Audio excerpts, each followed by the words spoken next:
regular Board of Education meeting to order at 7 p.m. Roll call, please. Gwen Violet. Here. David Costa. Here. Stephanie Hausch. Here. Jennifer Regola. Here. Steve Sebastian. Here. Michelle Shaw. Here. Josie Shattuck. Here. Quorum present. Please join me in the pledge of allegiance. Color guard, attention, will the audience please rise? Advance.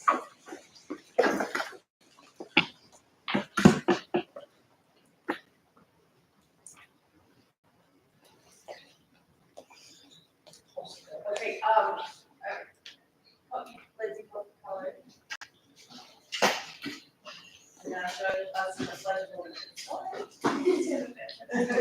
Please join us in the I pledge allegiance to the flag of the United States of America and to the republic for which it stands, one nation, under God, indivisible, with liberty and justice for all. Thank you. Make sure you grab a brownie. Very nice job, Bonnie. Okay, public participation.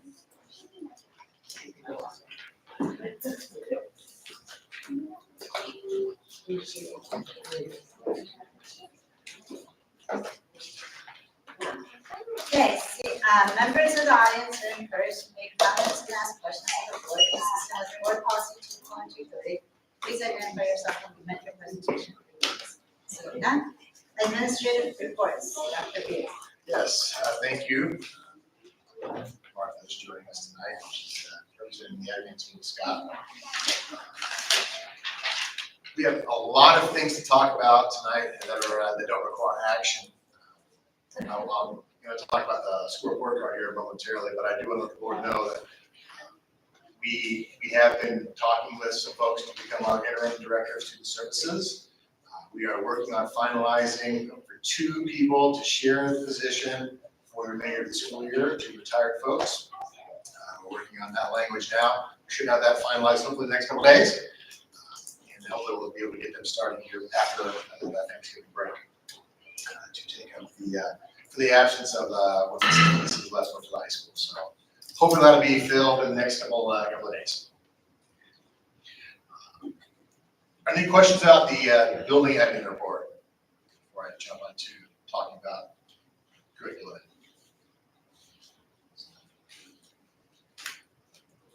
All right. So every year in April, students in 3rd grade through 8th grade and elementary school take the Illinois Assessment of Readiness, the IR test. It's 10 to 12 days every year with first round testing and then makeup testing, trying to get as many of them to take that assessment as possible.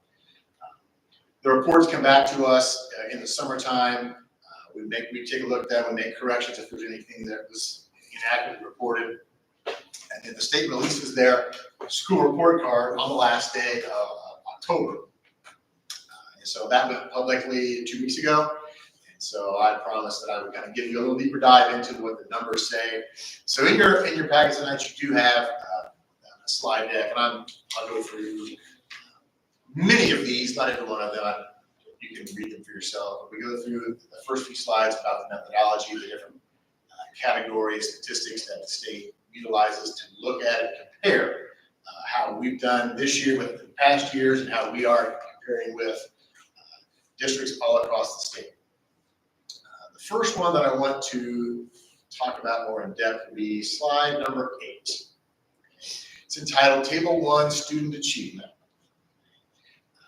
So we started doing this analysis last year, comparing last year we did it where we were pre-COVID assessments and to that first full year after COVID. Now we're looking at the last 2 years. So school year of 22, the school year of 23, last year. These are ELA and math proficiencies. Proficiency is what percentage of your students are at grade level. So when you look at the state report cards, they go on a 5, 4, 3, 2, 1 scale. Green and blue is 5 and 4, that's at grade level or above. 3 is the yellow, that means you're getting there, you're not quite there, but you're getting there. The orange and then the red are definitely not meeting the standards, you're not proficient in that area. So you look at ELA, that's English and Language Arts, and Math and Science. Those are the three areas that are assessed on IER. So in 22, our district score was 47.6% proficient. We were the 86th percentile. So the percentile is where we were, if you look at all the districts across the state, the one in the middle is going to be the 50th. Okay? It could be, in the 50th percentile will be different in ELA and Math and Science, but that's still, it's kind of the halfway point. We were in the 86th percentile. So we were better than 85% of the districts in 2022. Moving to 23, our percent of proficiency increased 3.5% to 51.1% of our students proficient in ELA that tested in 3rd grade through 8th grade.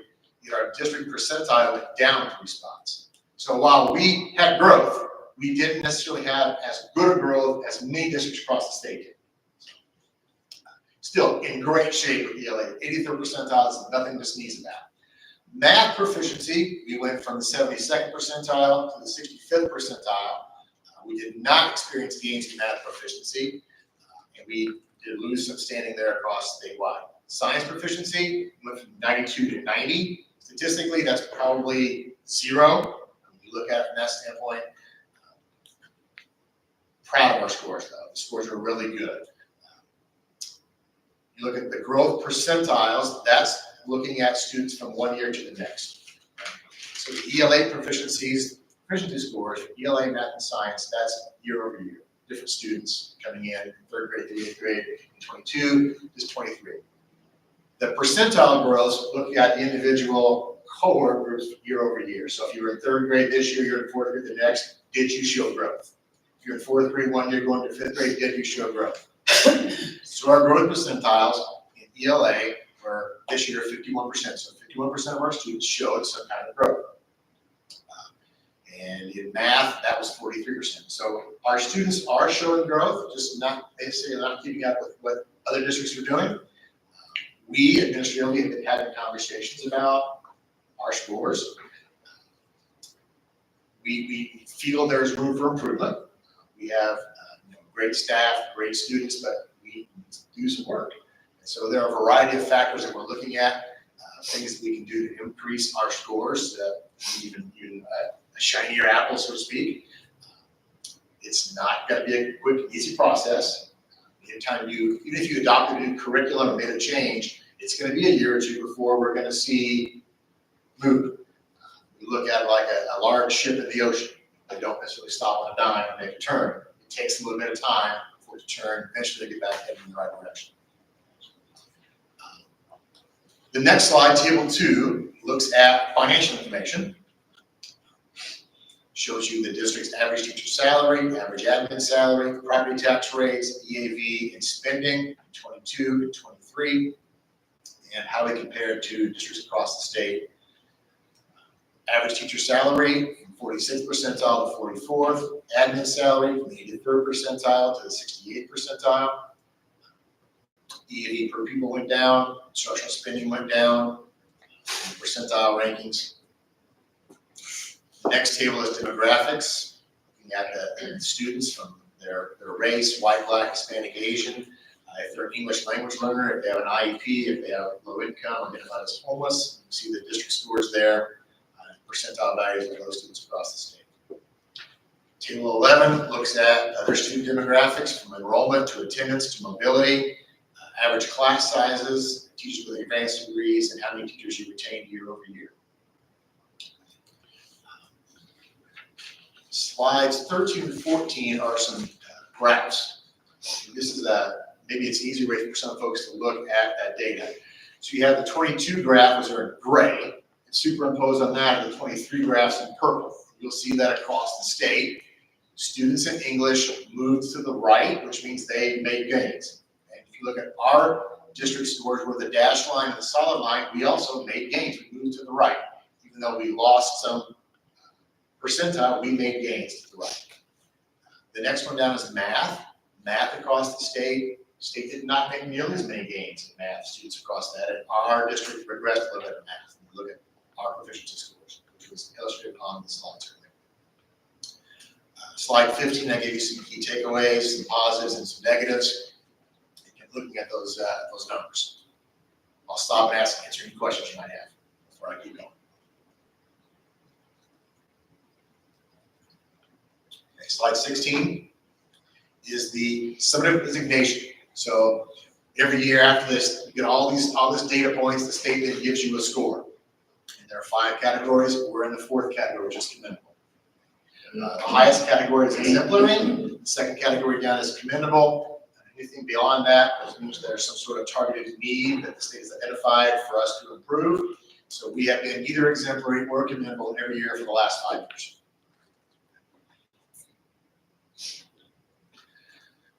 The remaining slides look at trend data. Okay? And so I'm going to show them to you a couple of ways. The first several slides are with ELA, and it's looking at 3rd grade. So if you're looking at the first, slide 18, you'll see ELA, and it's in green. You'll see 2015 through 2023. So these are the last years of data that we have. And it shows you the percentage of students that were proficient. So that's either a 4 or a 5 on the state test. So we went from 64.4, 56.7, 58.1, 61, 68.3. The 0 year was the COVID year. There was no testing. So everybody in 2020 is going to show a 0. That doesn't mean everyone failed. There was no test. And then the 3 years post the pandemic, you see the scores at 48, 39, 46. Again, these are different students year over year in 3rd grade. And then you see the 4th grade trend. The next slide, you have every grade level, 4th grade, 5th grade, all the way through 8th grade, from 2015 to 2023. And you look at, then the next slide, starting at 24, are the math trends. And again, different students every year in 3rd grade and 4th grade.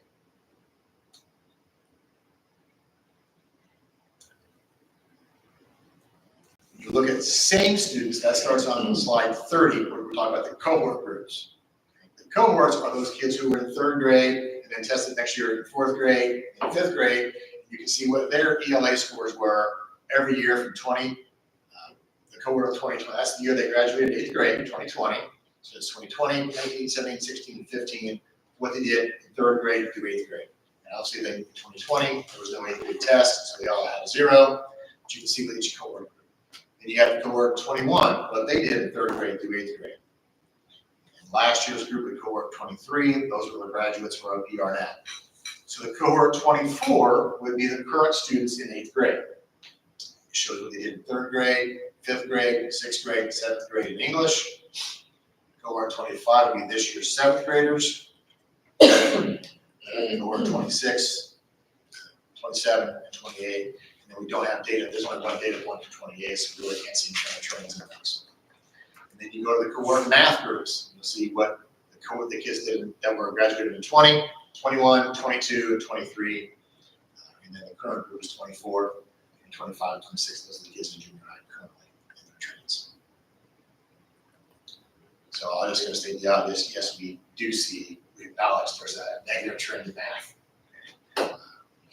We have identified probably 6 or 7 possible factors and reasons for that. Looking at all of those, trying to figure out which combination of adjustments we can make in our instructional practices and our programming to move those scores in a better direction.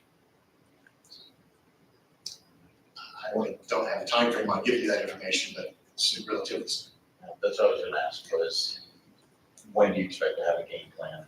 By February. We every year we do what's called a program study. We look at a variety of different aspects across the district, and we kind of rotate it every year.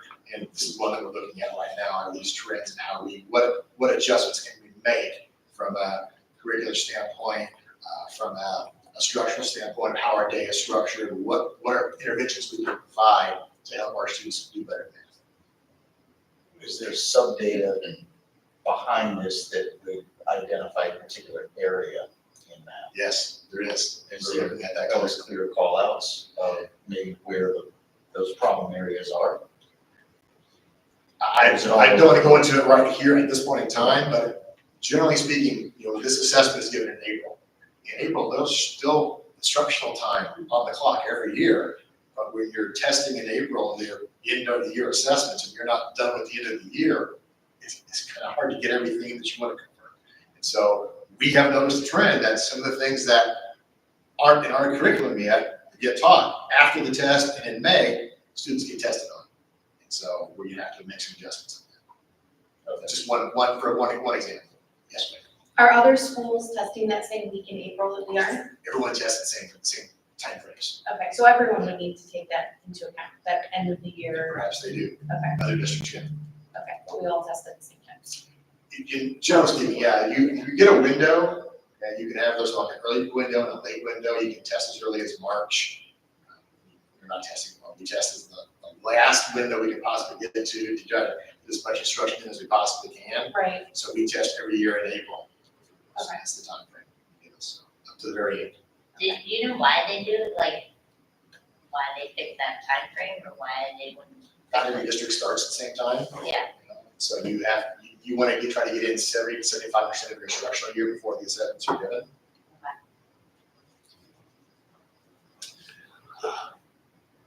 The last few slides, starting at 46, are how we compare to our McHenry County counterparts. So this looks at the 9 elementary districts in McHenry County. So we're talking about Prairie Grove, Nipper-St. Foxshire Grove, Riley, McHenry 15, Cary, Harrison, Crystal Lake, and Marengo, the public elementary districts. And looking at the same factors: ELA proficiency, math proficiency, science proficiency, number of students in 8th grade that pass Algebra 1, and where we rank in the county, just for information. So Prairie Grove, number 1, ELA proficiency. So we have the most number of students, percentage-wise, that are at grade level in ELA. Math, we're 6th out of 9. In science, again, 1st. So 2 out of 3, super strong right now. The percentage of 8th grade students passing Algebra 1, not so great. Okay, so we're trying to figure out some strategies and ways that we can get more students into Algebra 1 by the time they finish 8th grade, so that our scores are better and they're they're more prepared for high school. The next slide looks at the same school districts with the financial data. So the teacher salary, admin salary, property tax, and spending per pupil. You see the actual raw data and where we rank in 1 and 9 of those areas. 48 is the student demographics. So that's your race, English language learners, IEPs, income level, and homelessness. Some areas, if you see a dash, it means they didn't have enough data to report a score in that area.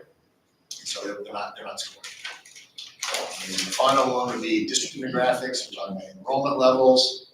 And these are the enrollment levels at the time of testing last year. So at the time of test last year, we had 809 students. We started the year in the 700s. I tested them at 809. Right now we're at 885. So you'll see the other districts' enrollments as well. Their attendance rates, ability rates, absenteeisms, and you can see where we rank in those areas as well. Questions? See. When it, just out of curiosity, when it compares salaries, is that a total benefit package or just salaries? Straight salary, and it doesn't take into consideration, well, it is that we send a file to the state that says the teachers last year in our district from master's degree plus 60 and you're 35, now to here, how many people, it spits out the average salary. We have a relatively younger staff. I mean, that's rolling to it. That's more related to your age than the actual salary matrix. Just Correct, depends how many it's something new, maybe just the raw numbers, how much each one of you make, what's the average? So if you have a relatively young staff, it's gonna be lower. It is. Or we calculate that. That's, well, I mean, it is, you look at the state average, it's almost 74,000. That also is, that number would be, raw data with including high school district only, that's the raw number out there, so. Yeah. Other questions? So I believe we have the link to the school report card up on our website. That's one of the laws. We're required to put a link out there. This obviously is on our board book as public. You can see that as well. We have not yet had questions from anyone that I'm aware of about our report card, but we're happy to answer them. If anyone does have a question about that, we can certainly give the best possible answer we can.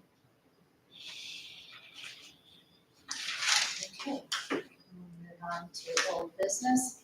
May I have a motion to approve IASB resolutions for triple MI comments? So moved. Second. Discussion? So the state board, the school board association sent out resolutions, documents, I linked it in an update a few weeks ago. And so we have that conference this weekend. Ms. Shattuck is our delegate, she'll be voting on behalf of the board. And I guess the question that we have is, there are 5 resolutions that are on the docket for discussion. Not all of them have been recommended by the resolutions committee. But this is your opportunity to tell Josie how you'd like her to vote on your behalf on each one of these when they come up for a conversation. So the first one is on industrial construction near schools. The resolution was to not support any kind of construction near schools of that nature. Resolutions committee said they don't recommend that because there are many districts that adopt strong tax bases that need that tax base, and it doesn't matter where they build or construct. The industry, if it's next to the school, maybe they want it, so that's more of a local decision. So they recommended to not adopt that. One on school officers, funding for school resource officers, they're recommending to adopt. One on driver education regulations, they're recommending to adopt. One on employment history review, they're recommending not to adopt. And then the alternative safe school funding, again, recommending not to adopt. But it's your decision if you want to give her the same recommendations when she goes to vote on your behalf. In the past, I think we've always gone with whatever the committee recommended. If that helps.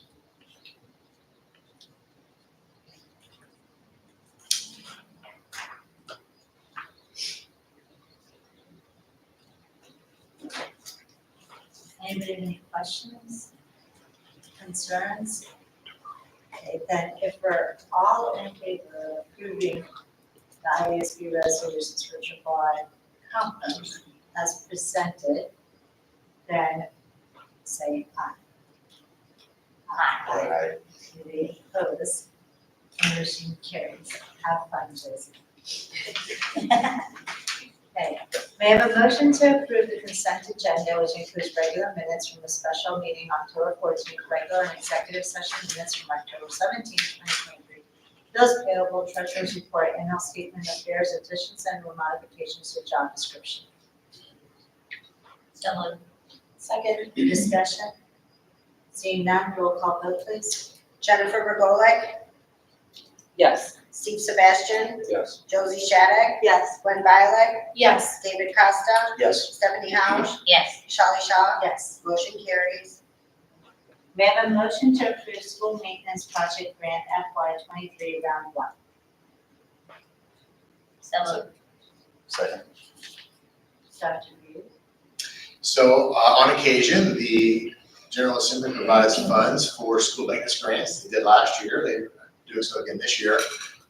We put round 1 on there because not every district applies for it. And if they don't use all the funds, there could be a round 2. So this application is for a matching grant, so $50,000. You spend 50, they give you 50. So I put down that this would be for the repair of the flood damage that we had in the junior high. It's due December 1st. Could be a red line. Oh, yes. Yeah, we have that. Okay. That's good. So we should have fun. Yes, please. Yeah, so roll call vote please. Steve Sebastian, Yes. Josie Shattuck, Yes. Gwen Violet, Yes. David Costa, Yes. Stephanie Housh, Yes. Jennifer Regolick, Yes. Shelley Shaw, Yes. motion carries. May I have a motion to approve resolution 2023-21 regarding the estimated amounts necessary to be levied for the 2023 tax year? Second. Sure. All right, tax levy time. This is not anyone's favorite time of the year, about the tax levy. So again, in your documents tonight, we've got a little briefer slide deck. It's still a similar presentation to what you've seen in years past. Tonight, we have the tentative levy presentation and approval. Next month, we would have a public hearing and then adopt the certificate of tax levy and file it with the clerk's office on the last Tuesday, which is December 26th. Before we'd like to do it before then because we'll be closed on the 26th. So. Let's go to slide 4. Kind of shows you the 30-year historical consumer price index.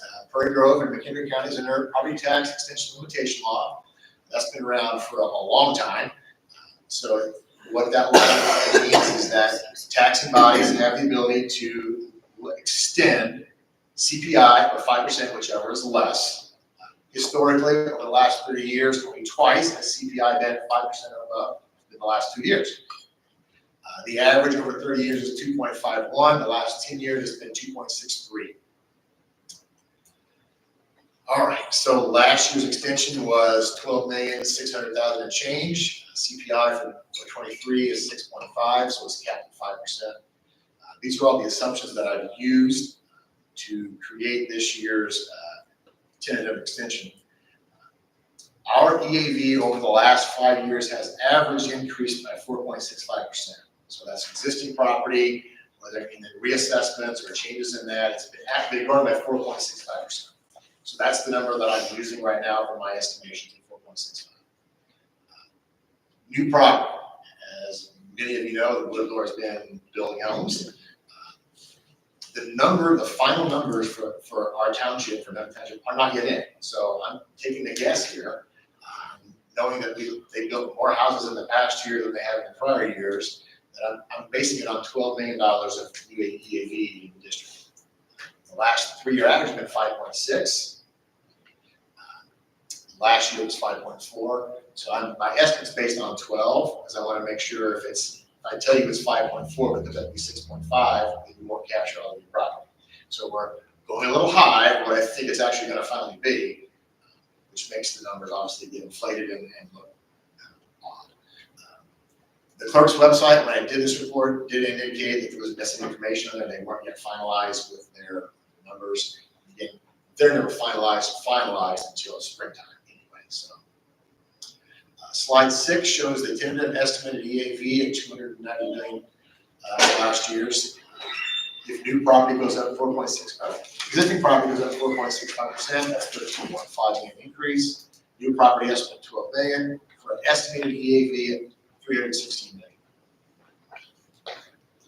So this is the EAV that I'm using for the tentative levy, and I'm based on, say it one time, 23.1%, and that's due to bond payments. Now, we are required to, in our tentative, put the bond payments on there. Typically, every year after we finalize it in December, we pay bonds. And pay the principal and interest out of existing fund balances or the ultimate revenue, which was the general, the EBF money that we promised the taxpayers would. That will reduce that by about 13%. So it's not as bad as it sounds tonight. With the calculations, it would give us an estimated tax rate of 4.34, which is up by 1 penny from last year, 4.33. So then here's how the tax cap formula works. We have last year's extension that was capped at 12.6 million. Max you can get is 5%, which is what CPI limit is, maybe 13.242. You can add all of new property, and again, that's $12 million for a total extension of 13,764,404. Again, slide 9 gives you some of the different projects we have run. Obviously, we're in the middle of a collective bargaining group of two groups. Year 4 of the PGTA next year, year 2 of PGESP, and all of those have dedicated increases that can include embedded into those contracts. We have operations and maintenance projects. We have classroom renovations that may be covered under our bond, may not be.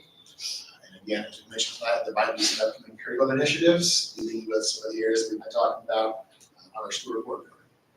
And of course, the bond and abatement payments will be also baked in our overall costs. So the next slide gives you a look at what the capped funds would be. So we have the cap from last year, which is 12.6. Total property owners, new property owners, 4.13. Based on my assumptions, it's another $108,000 to capture that new BAV property for a total of 10% increase. I do expect it to come in a lot lower than that when the county finally has all their EAV numbers done. The bond and interest levy is 13.1%. Again, I expect the board to take action to abate that at a later date. But the total tentative levy is 15.525 million or 23.1% because it has to include bonds. Questions? Just, can I ask a quick Sure. question, just to clarify, when you're talking about the new properties that aren't being captured yet, the projected new properties? Yes. So we won't know if that number is accurate until, March. okay, Yeah, we still have to pass the levy before the last Tuesday of December. so there's, yeah, you just don't know, it's entirely based on. Again, projected, yes. It's indicated, yes. We know approximately how many houses were quote unquote finalized last year, but the value of them, the county hasn't been given to us yet. Okay. So, Right, because the number of houses sold, that seems like that's settled. well, it's not the number of houses sold per se, The it's value. what happened, were never built, constructed, Oh, went okay. onto the rolls.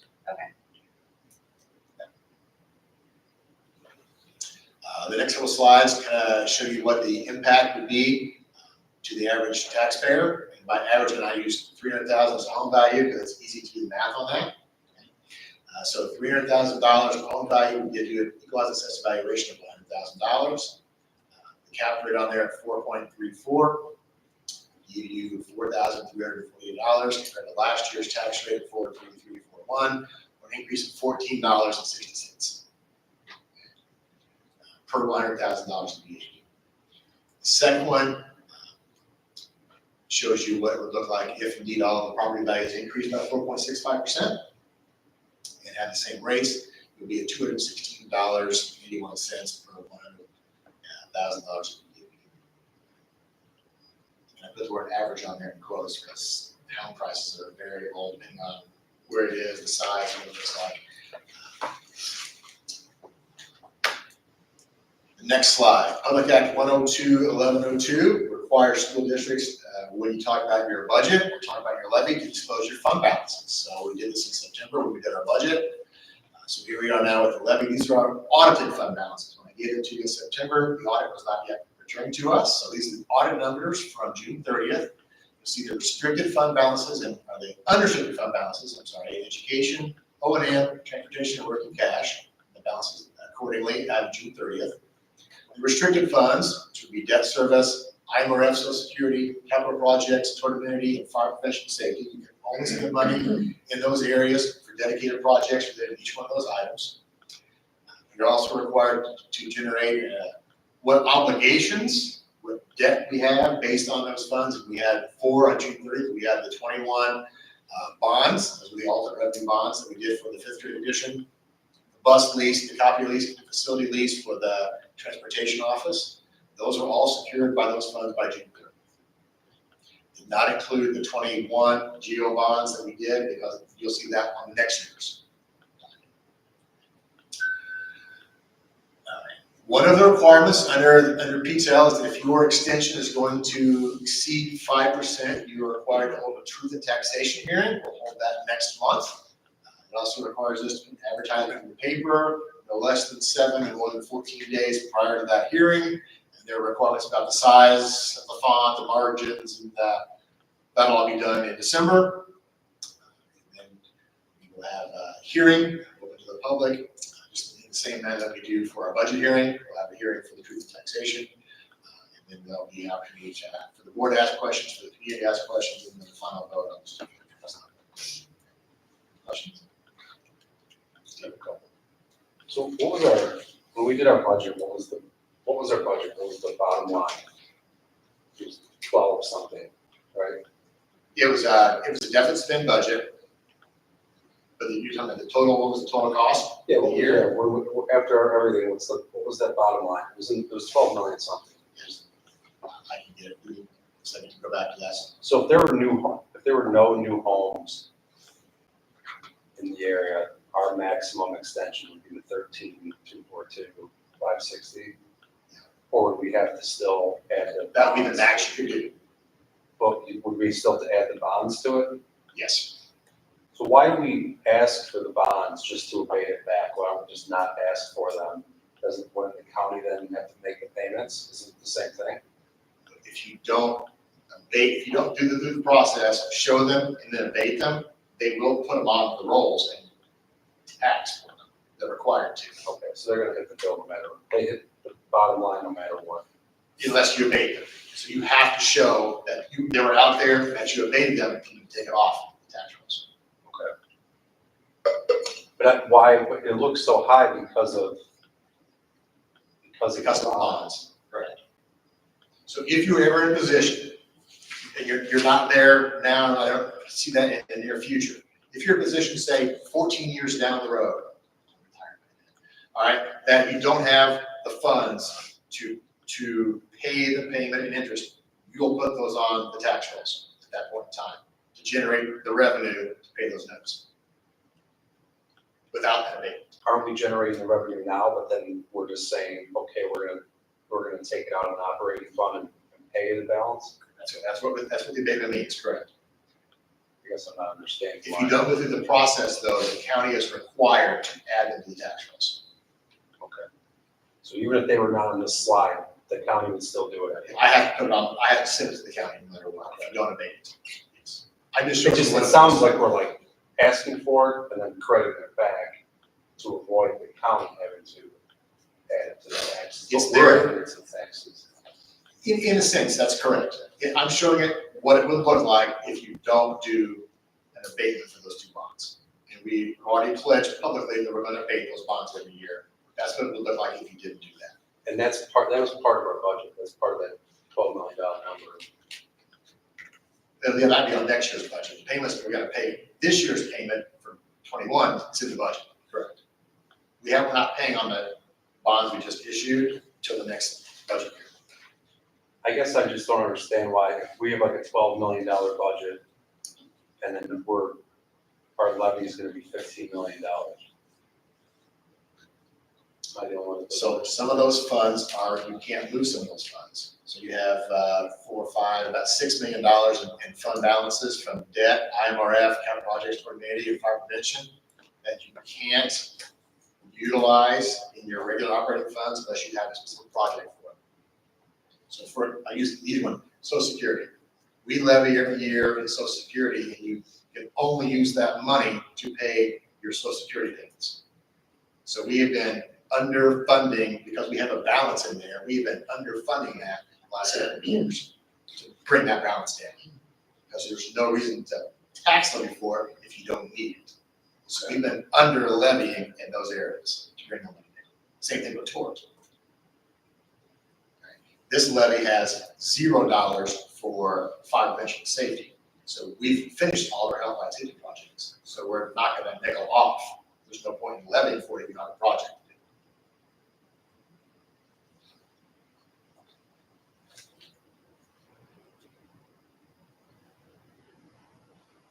I don't know, like I said, I just don't think, so we're taxing current homeowners, 630,000, new homeowners, 520, which I understand gets adjusted later on. Yes. And I expect that the current property owners will not be that high as well. I don't know that we're actually gonna see a 4.65% across the board. That's just the average of the last 5 years. I had to pick a number. That seemed like as good a one as any. But there is I don't have that data yet from the county. I have preliminary numbers, but I don't have anything close to final yet.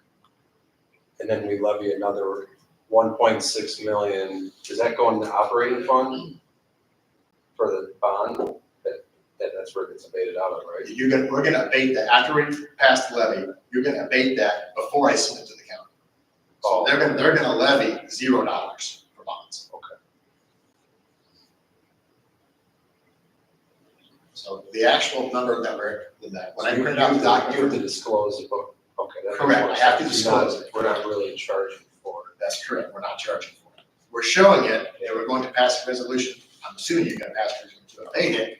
So the number that's gonna go to the county will be 13.8, and we're only gonna get a number less than that. Because I've inflated the numbers to make sure we capture all the new property. But then this slide, if someone hear this conversation and look at this, looks like tax, like we're levying 23%.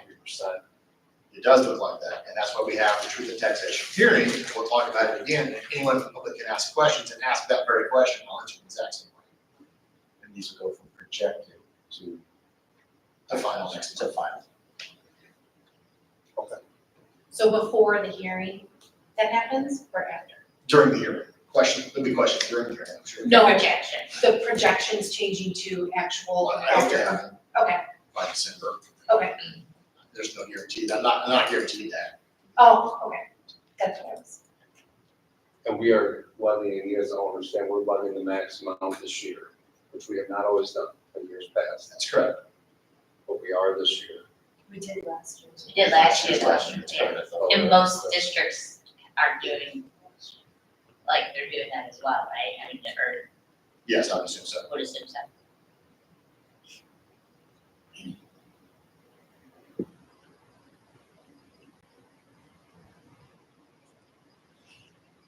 Any other questions? No? Okay. Roll call vote, please. Josie Shattuck, Yes. Gwen Bilek, Yes. David Costa, Yes. Stephanie Hausch. Yes. Jennifer Regola, Yes. Steve Sebastian, Yes. Michelle Shaw, Yes. motion carries. May I have a motion? Let me ask Steve's question. When I look back at the budget, if I back out the money that we have allocated for capital projects, the expenditures, I anticipate it to be $14 million roughly, well, this next year. When I back out capital projects. Okay. Okay. May I have a motion to approve the property tax relief grant program application? So moved. Second. Discussion. So we, for the last number of years since EBF has been around, the state has offered $50 million in a property tax relief program. It's every district is eligible to apply for it. I know it's super small in there, I apologize for that. We are 89th, okay? So it takes into a variety of factors, looking at tax rates. So we're 89th on the list of the 850 districts in the state. We're 89th on the list. We're eligible for $475,000 of relief, but that would be another abatement to the taxpayers. We would get a percentage of that back in state revenues over the next couple of years. We've applied for the property tax relief grant every year that it's been in existence. We have not yet received it. So generally the top 40, 35 to 40 districts that have the highest rates, usually they're the ones who get it first. Once the money is gone, there's nothing left. I still think we should apply. There's a chance that districts above us won't apply for it. So that's where we are this year. I gave you all the counties. So Fox River Grove is 46. If they apply for it, they have a really high likelihood of getting money in that grant. Woodstock is 69th, Henry 15 is 73rd, and we are 89th.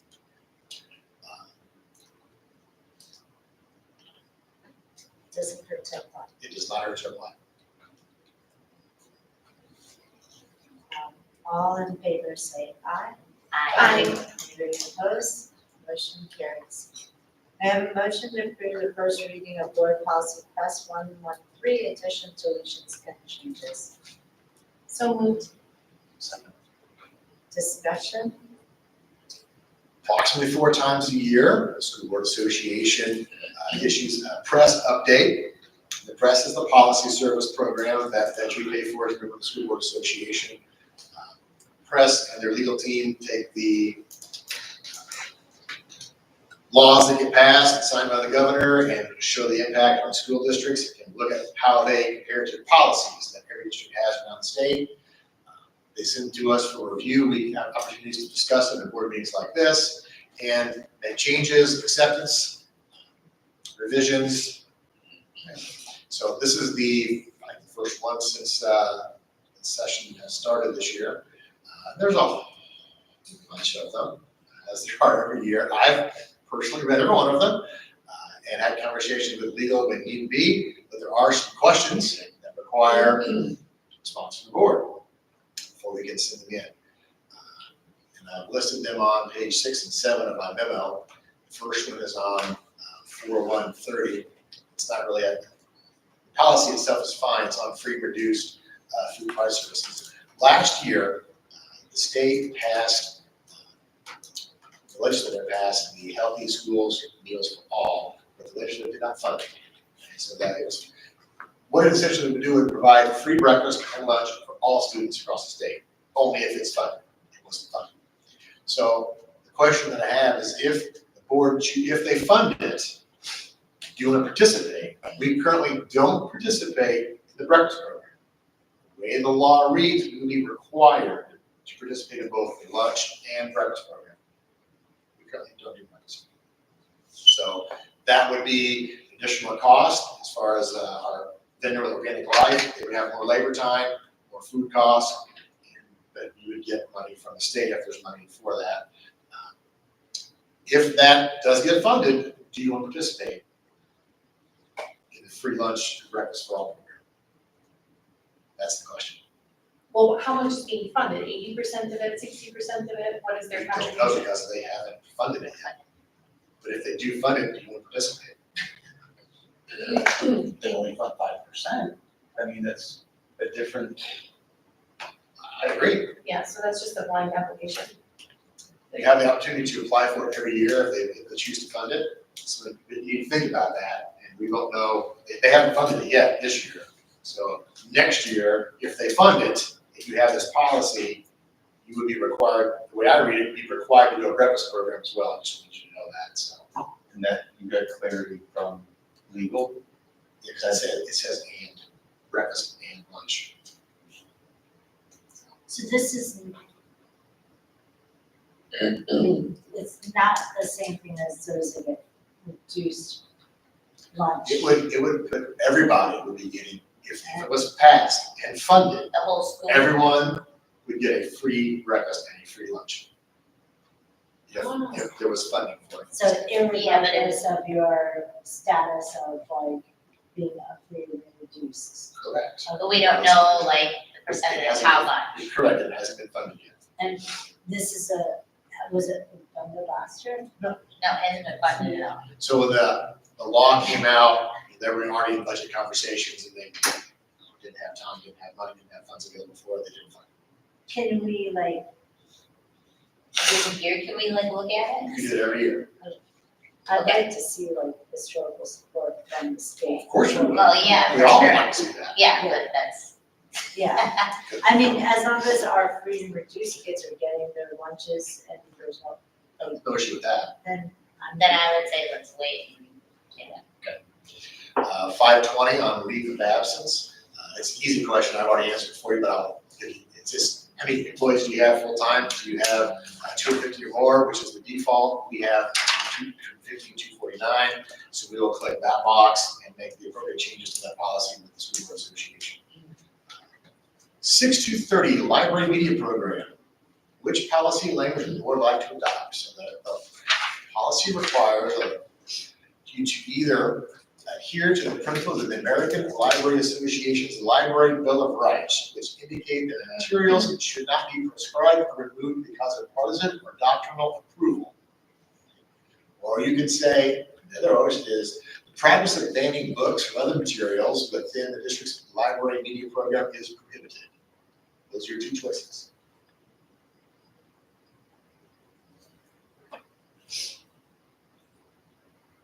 I don't understand it. We have to follow the American Library Association, And so if they change the Bill of Rights, then you would whatever they put, that's who we follow. inherit that, that's correct. And then, I don't feel like either one's. No, those are both. They're bad, I mean, Carte I think blanche. we should be able to.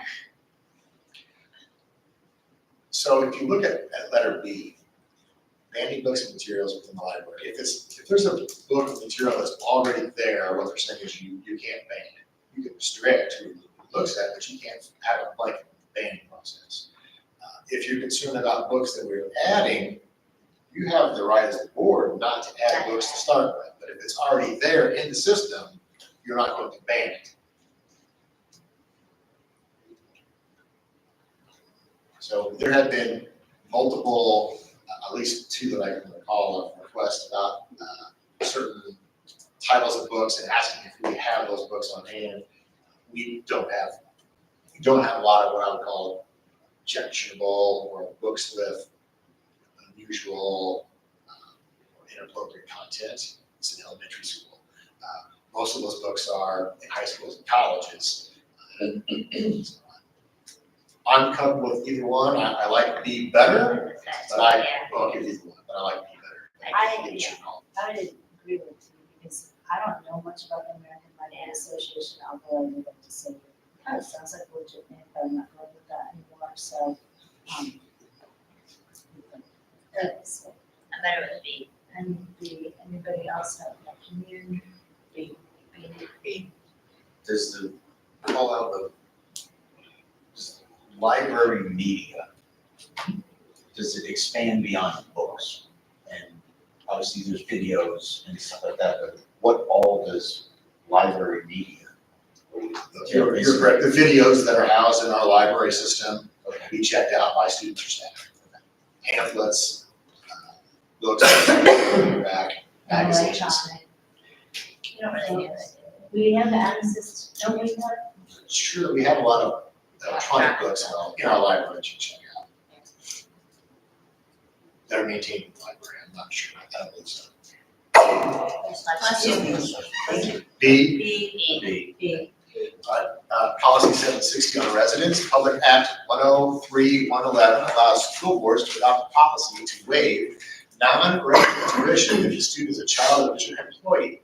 By definition, the child means a biological child, adopted child, foster child, stepchild, or child for which the employee serves as a legal guardian.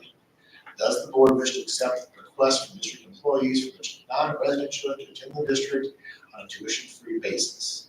Prior to the passing of this law, it was required to have a public hearing and have a vote on it. We only had 2 shots out of the year, and we had to send it in to ask for a waiver from the General Assembly. They've taken that away. They said now if the board has a policy on it, the board can do it via policy. Didn't we have this issue come up? We talked We about discussed it, it. we discussed We discussed it, it. yeah. What did we decide? At that time, you said no to having the waiver going go through. Now you have an opportunity to do it via policy decisions. B also includes the children of a district employee as well. It would be, a child of a district employee would be allowed to bring their child here on a tuition-free basis.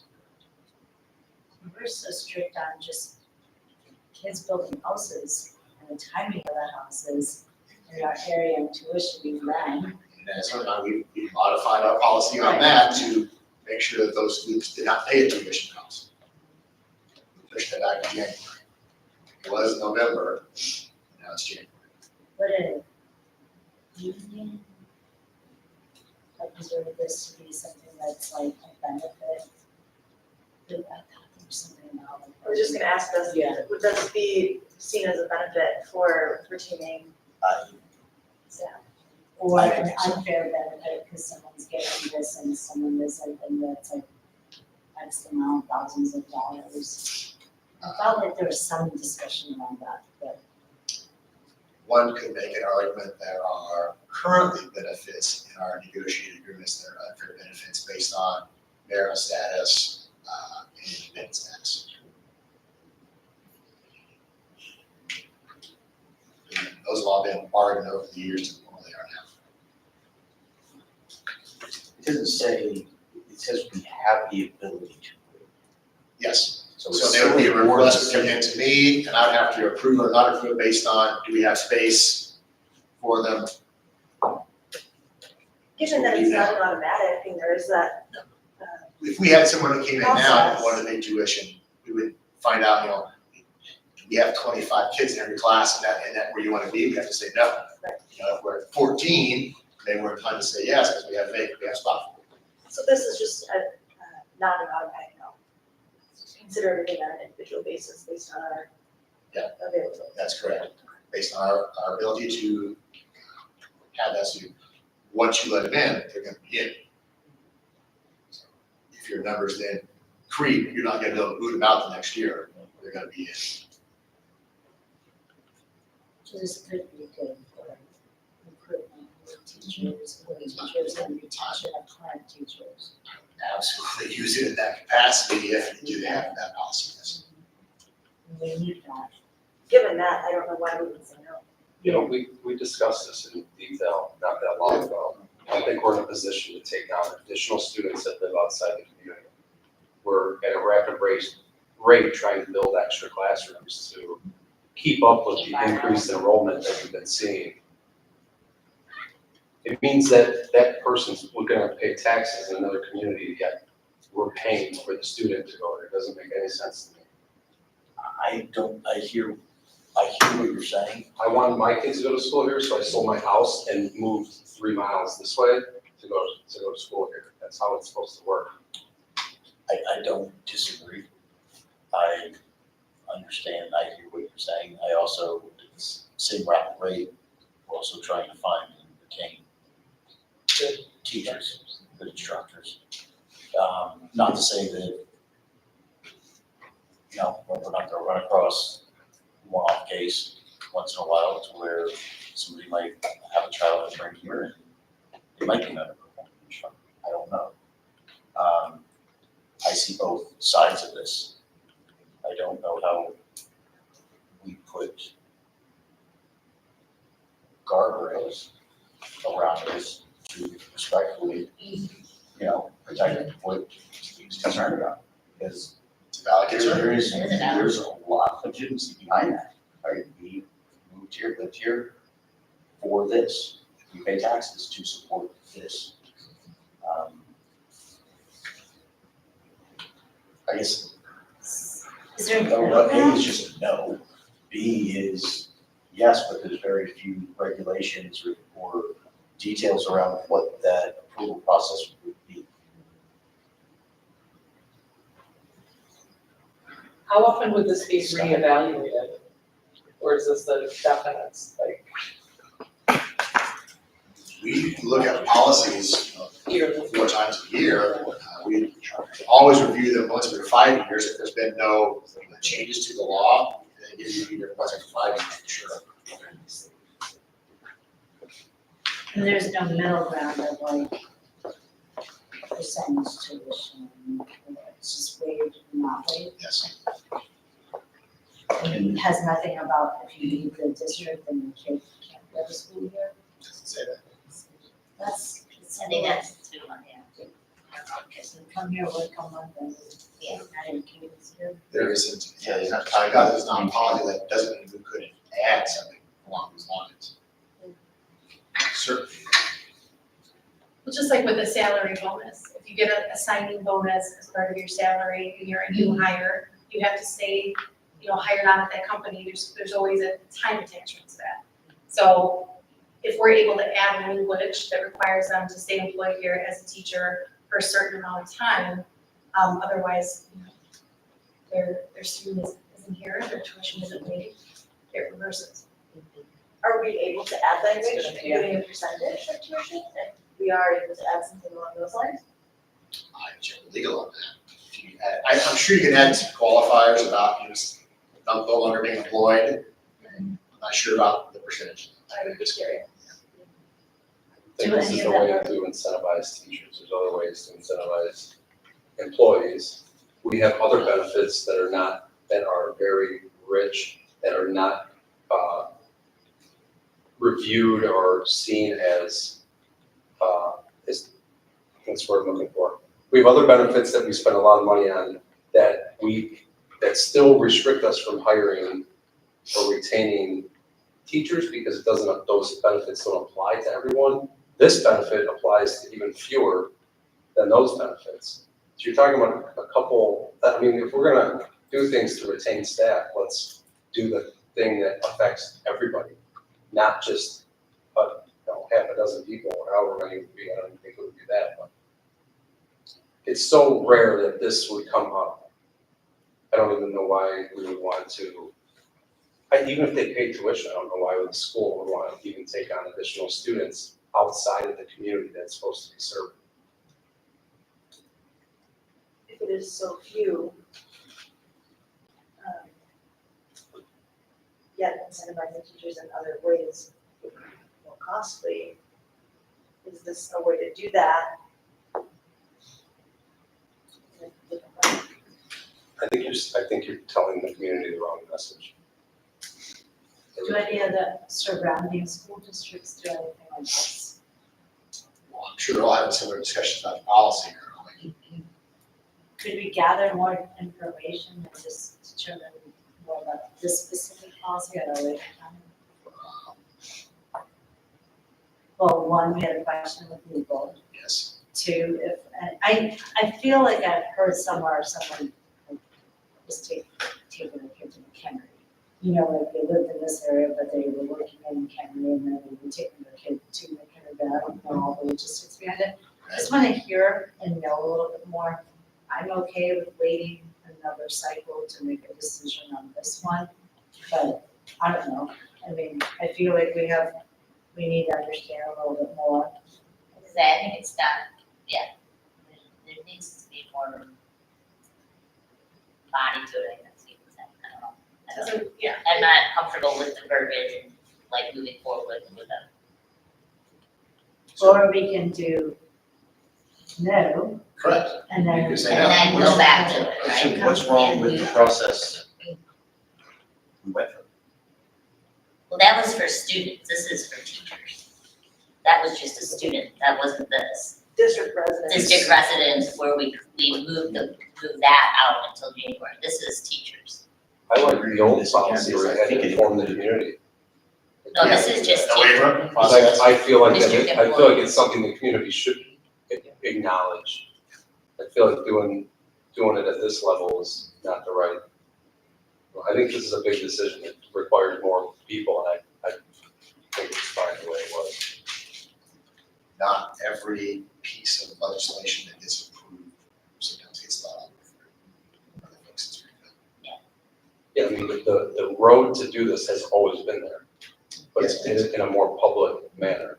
Why would we close that off and make it something that's easier to do without everyone knowing? That's a good point. I'm gonna go with no. You still require legal or not? Can. Might as well. Number 5 is 7.190 on student behavior. The building principal must notify the student's parent and guardian only when the alleged offense is a firearm possession. Policy expands the notification duty to include drug-related incidents and battery of staff. The board would like to expand the notification duty to or align it with 105 ILCS 5/27.1A. The default is expand the notification to include drug-related incidences and battery of staff, and then there's an option not to do that. so currently. Okay, So we want yeah, I to just read it, expand, yeah, we'd like to expand it. Okay, default, okay, thank you. And number 6 is 7.270, administering lists of students. The new law permits effective January 1st, the district that maintains the special education facilities to maintain a supply of undesignated oxygen tanks in a secure location that is accessible before, during, and after school where a person with developmental disabilities is most at risk, including but not limited to classrooms and lunchrooms. Does the district maintain a special education facility for children? We do, yes. Okay. And if yes, does the board want the district to maintain a supply of undesignated oxygen tanks in the name of the district and provide or administer them as necessary? Yes or no? Has the need for this ever come up? Seems dangerous. Yeah, I'm not comfortable. I have a storage issue with that. Yeah, where are we gonna, Place to yeah. store them. That requires the I don't- council to yeah, get I'm script. not- Still have There's restrictions. some safety issues with that. I'm There not are several comfortable with having safety that, issues. yeah, I would say no. Appreciate that. We'll get those updated then, have them on the next month's for second reading and adoption. Anything else? Yeah, do we need any? You need to be a vote. Oh, yes. All in favor, say aye. Aye. Anybody opposed? Motion carries. Did we need to talk about the stuff that we did last weekend? Oh, yeah. Or a couple, Not finalized. yeah, so what are the next steps? 'Cause Steph and I met and we made some edits Yes, and I now, have not gone fully through those edits yet, so we met on October 14th, is that Saturday? And we Yeah. discussed goal setting for the district. And then we modified some of the statements, and then you two sat and kind of went through all of the notes and fleshed it out, and I haven't had a chance to go through it, but we talked about what our next steps would be. I believe we talked about us creating a draft document and then either A, asking for a wider audience to come in and review and look at those, whether that be community members, whether that be staff members, that was sort of up in the air.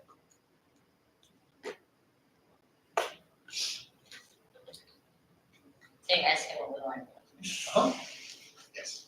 What would you like to do?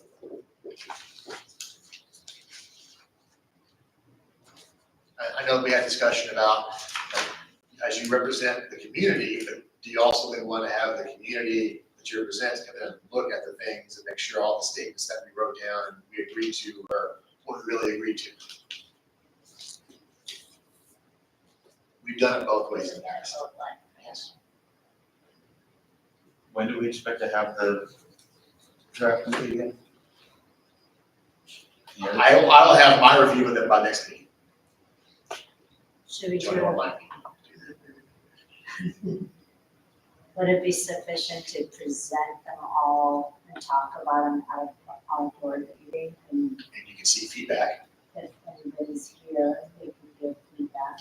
We can also Post it. post can it up post it. with a link for feedback on our webpage. We can do that too. Yeah. Like, and we Come out can. into communication. If Ask for we, feedback. do we want I- to put it up to staff, Yeah. get their feedback on it too, or no?